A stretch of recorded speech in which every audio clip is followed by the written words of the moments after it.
और army chief की हलाकत, अफसोसनाक खबर, जियो न्यूज, समा न्यूज ने कंफर्म की, इंटरनेशनल इदारों ने कंफर्म की, आर्मी चीफ का जहाज गिरा।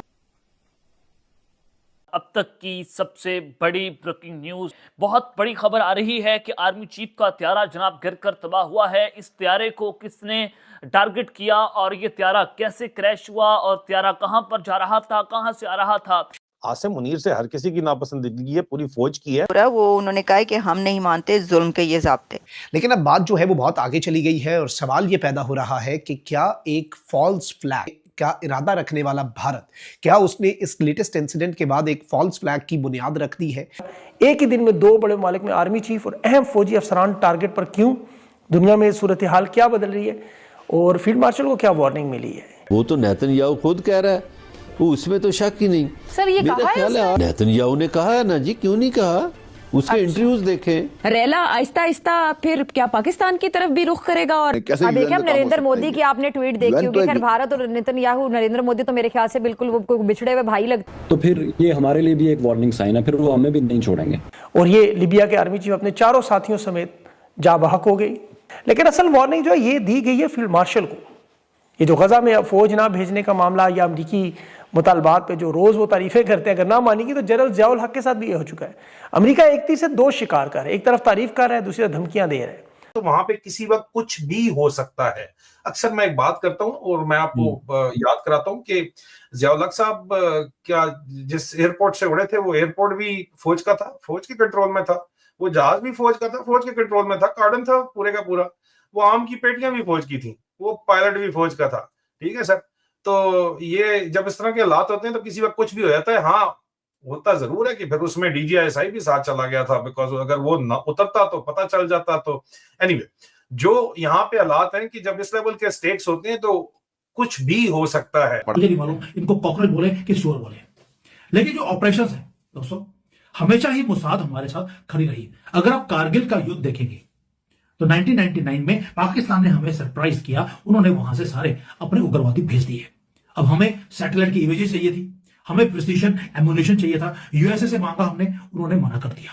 और इजराइल को बोला तो उन्होंने बोला चाहिए कितने यार, जितने चाहिए भेज देते हैं। और कुछ घंटों में इजराइल ने अपने प्रिसीजन बॉम्ब्स, अपने ड्रोन्स वो हमारे पास भेज दिए, और इवन कि उन्होंने लेजर गाइडेड जो बॉम्ब्स थे वो भी अच्छा, जहां इनका ये जहाज गिरा, जाहिर अब ये तो तफ्तीश में कभी भी नहीं पता चलेगा। जैसे जनरल जियाउल हक बहावलपुर में मारा गया, उसको कभी नहीं पता चला, या अभी सदर इब्राहिम रईसी अजरबैजान के दौरे से वापसी पर उनका हेलीकॉप्टर गिरा।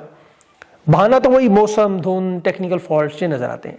लेकिन असल में जब अमेरिका का दिल भर जाए तो ये फिर मकासद या तो पूरे ना किए जाए या जय हिंद दोस्तों, मेरे चैनल मोदी देश में आपका स्वागत है। तो दोस्तों, आज पाकिस्तानी मीडिया बातचीत से लीबिया के आर्मी चीफ का प्लेन क्रैश कर गया अंकारा में, टर्की में।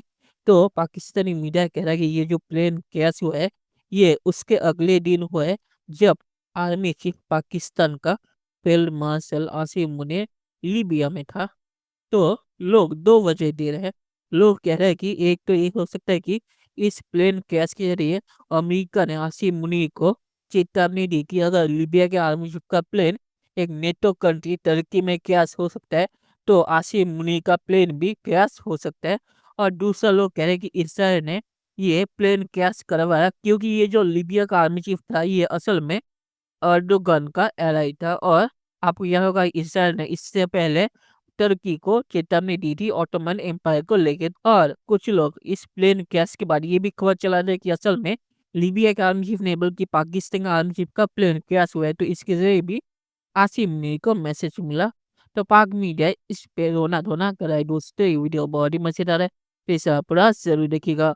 तो चलिए और किसान नगर की वीडियो देखते हैं। देखा एक त्यारा हादसा हुआ है। पाकिस्तानियों ने तो थंबनेल बना के और इस तरह तासुर दिया कि शायद कोई पाकिस्तानी आर्मी चीफ के त्यारे को हादसा हो गया, लेकिन मैं आपको पता है ऐसी गैर संजीदा बातें नहीं करता। लोगों को कुछ पहले गलतफहमी हुई कि हमारा फील्ड मार्शल जिससे मिला है शायद वो त्यारा हादसे में मारा गया है। मुनीर जिससे हाथ मिला दे रहा है उसके साथ कांड हो जाता है। यहाँ से हमारी बदकिस्मती के दिन शुरू हुए थे।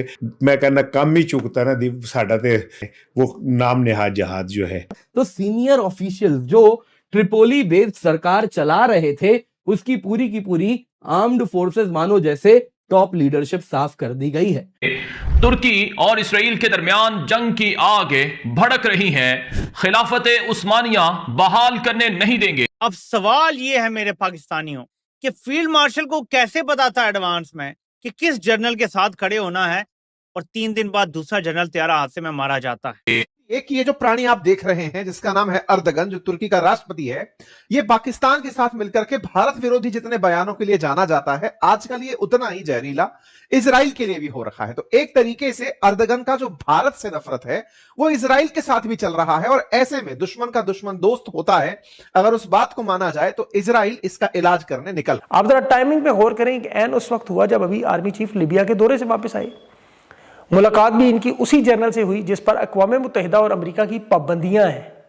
उन्हें दहशतगर्द जत्थे के तौर पर फितनातुल ख़वारिज समझा जाता है दुनिया में। ये जो लिबिया के जनरल का हादसा था, ये बहुत बड़ी वार्निंग थी। अब चूंकि इंटरनेशनल दुनिया के ताल्लुकात ये जो अभी हलाक हुए हैं आर्मी चीफ, इनके साथ थे, दूसरी तरफ पाकिस्तान के ताल्लुकात जनरल हफ्तार से बन रहे हैं, और जनरल हफ्तार कर्नल कज़ाफ़ी की हुकूमत गिरा के पहले ही सिविल वॉर में मुल्क को झोंक भी चुका है, और कज़ाफ़ी वो शख्स जिसने पाकिस्तान के एटमी प्रोग्राम में बड़ी मदद की। अच्छा, जहां इनका ये जहाज गिरा, जाहिर अब ये तो तफ्तीश में कभी भी नहीं पता चलेगा। जैसे जनरल ज़िया-उल-हक बहावलपुर में मारा गया, उसको कभी नहीं पता चला, या अभी सदर इब्राहिम रईसी आज़रबाईजान के दौरे से वापसी पर उनका हेलीकॉप्टर गिरा। बहाना तो वही मौसम, धुंध, टेक्निकल फॉल्ट से नजर आते हैं, लेकिन असल में जब अमेरिका का दिल भर जाए तो ये फिर मकासद या तो पूरे ना किए जाए या हो रहे हों, या उन्हें रोकना हो, तो फिर खराब मौसम, धुंध, टेक्निकल गलतियां आ जाती हैं। जहाज अचानक नहीं गिरते। तो लीबिया के आर्मी चीफ का जो प्लेन क्रैश हुआ, इसकी टाइमिंग बहुत ही खतरनाक है, क्योंकि ये उसके अगले दिन ही हुआ जब इसराइल ने ओटोमन एम्पायर को लेकर टर्की को धमकी दी, और पाकिस्तान का फील्ड मार्शल लीबिया में था आर्म्स डीलिंग के लिए। और पाकिस्तानी मीडिया जो सवाल पूछ रहा है कि आर्मी चीफ पाकिस्तान का फील्ड मार्शल, उससे कैसे पता था कि कौन सा आर्मी चीफ मरने वाला है? तो इसके पीछे मुझे लगता है कि अमेरिका है। अमेरिका ने आसिम मुनी को बोला कहाँ जाना है, और फिर उसके अगले दिन उस ऑपोजिट साइड के जनरल को प्लेन क्रैश करके मरवा दिया। आपको याद हो ज़िया-उल-हक को भी ऐसे ही मरवाया था। तो इसके लिए आसिम मुनी को ये चेतावनी दी कि अगर उसने ज़्यादा खींचातानी करने की कोशिश की गाजा के मामले पे, तो उसका प्लेन भी क्रैश हो सकता है। अगर एक नेटो कंट्री में अर्दोगान के एलाई का प्लेन क्रैश हो सकता है, तो मुझे लगता है इसके पीछे मेनली अमेरिका है, और अमेरिका ने आसिम मुनी को अच्छा फंसा दिया। तो आखिर मैं ये कहूँगा कि इसके बाद आसिम मुनी ने अगर गाजा में अपने ट्रूप्स नहीं भेजे, तो उसका प्लेन भी मुझे लगता है कि ईरान और लीबिया के प्लेन जैसा ही होगा, ये मुझे लगता है।